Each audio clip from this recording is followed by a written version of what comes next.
I'm in the back of a Mercedes with Mr. David Coulthard, and we're going through the streets of London. DC, what are we up to? What are we doing? Well, I've got some business in town, so you know, we've hung out in the past. So we've been chatting today generally about life after Grand Prix racing. I've been explaining to you that you know, BBC has obviously given me still a fingerprint on the sport, that it was 26 years of my life was involved in racing, and just generally talking about fatherhood and you know, opportunities going forward. It's your first season out of Formula 1, just finished. You've become a dad. In many ways, a very, very new and original year for you. Yeah, the father thing was incredible. You know, you just never appreciate it until you have your own. Just the feeling of love that you can have for another. It was slightly bizarre actually, because my son was born, or our son I should say, was born in Brussels, and that's where his mum's from. And driving back that night home, because I don't live in Brussels and I don't have any sort of friends there, I'd known to go to the pub and have a pint and say, God, I became a father. So it was a slightly weird anticlimax in that respect. But then I realised on the drive home I was doing like 20 miles an hour. I was driving like he was in the car. But I think I was just sort of overcome with the whole emotion of it. But that's been a great experience. Yeah, I am definitely going to be a racing dad. Now, Formula 1 season, Formula 1 career over and done with, DC. 15 years, no world titles, but 13 Grand Prix. All in all, Headmaster's report, did the boy do well? Well, the problem is if you win a world championship, you get really famous, and then you can't go to like Max Mosley's dungeon and places like that if you're really recognised, can you? So I had a fulfilling career, I had some great opportunities against some wonderful drivers, and was I really good enough to win a championship? I don't think so. So did I believe so at the time? Well, yeah, of course, otherwise you wouldn't be out there on track. But on reflection, winning 13 Grand Prix, scored lots of points, 60 odd podiums, it's a pretty fulfilling career, and ultimately I'm still involved with the sport that I love. Well, here's a fact, never mind Sterling Moss, Damon Hill, Lewis Hamilton, Mike Hawthorne, Graham Hill, all the other great, James Hunt, Nigel Mansell, all the great British world champions. You've won more points than any British racing driver in history, which statistically makes you the greatest ever British racing driver. Does that sound good? It does, and well remembered all those names, by the way. I can just confirm he wasn't reading that from a list. Yeah, I'm proud of that fact. It will be something that gets passed over, I'm sure, pretty quickly by Lewis or Jensen. For people who've known you for a long time, and DC, I've had the misfortune of knowing you for too long, really. You get less for manslaughter these days. It's very nice, if slightly unusual, to see you so happily settled. A dad, planning to get married in the near future. Have you finally sort of got rid of all your wild oats and you're now settling into graceful middle age?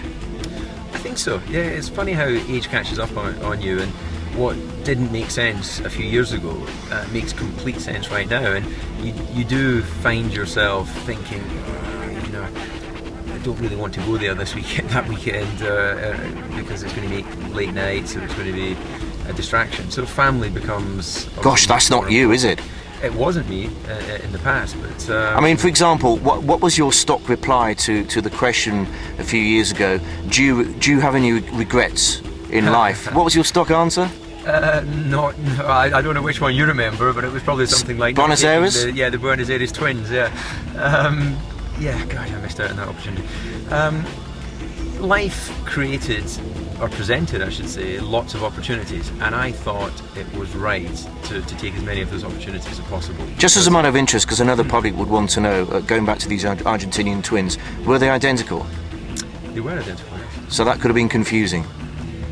In a poorly lit room, but I made sure I had full camera crew, full floodlights, to savour the moment. No, it could have been confusing. A couple of big moments this year, which I know must be up there with anything you've achieved in your career. Mr. and Mrs., which you won, and then Family Fortunes, which the Coulthards won. Yeah. Explain. The Mr. and Mrs., I used to watch that as a wee boy, got the invitation through, explained to Karen, my better half, what that entailed. She was like, absolutely no way I'm going on a British TV show, my English isn't good enough and all that sort of stuff. Anyway, I begged her, which is pretty normal for a man in a relationship, please, if you're not saying sorry. And we went on the show, had a really nice time, and we won some money for the Bicycle Helmet Initiative Trust. and we got the little dinky carriage clock. So I really enjoyed that.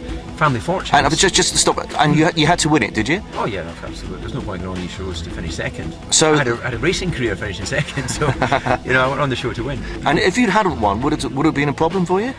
I would have tore the studio apart, held the audience to ransom, and demanded that we rerun it again with someone who was not going to beat us. No, it was fortunate that we won, and maybe that's the end of our TV careers now, having done Family Fortunes and Mr. and Mrs. So are you going to become a serial quiz show winner, or is that it? That's it. Those were the only 2 programs I think I watched when I was growing up. I've had other opportunities for like Strictly Come Dancing and I'm a Celebrity, get me out of here, but that's not my thing. I don't want to spend weeks and weeks and weeks doing something because I've got family, I've got business and other things that, but just to go on and do a little TV show, like I'll go and do Question of Sport next week because I grew up watching that, I've done it a few times, and I enjoy answering the motor racing questions. Are you doing it next week? Yeah. Do you have to win it?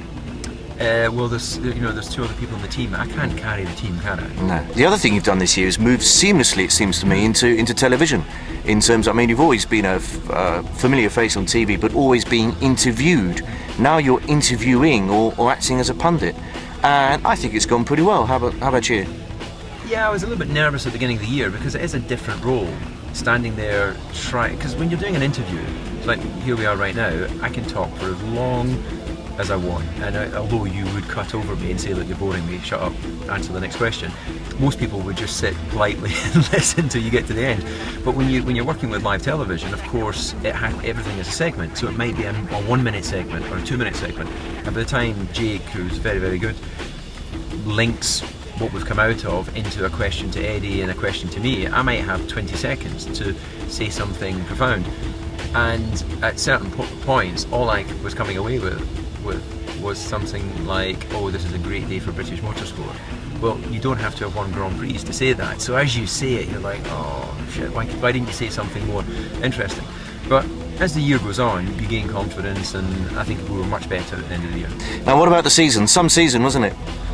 Remarkable. If we were having this conversation and trying to predict that Lewis would be caught lying, Dave Ryan, who'd been at McLaren for many, many years as team manager, would be fired, Ron Dennis would stand down as team principal, all tied into that lying gate scandal. We would find out that there was Crashgate with Nelson Piquet last year in Singapore. Pat Simmons would be kicked out of the sport for a few years, Flavio Briatore.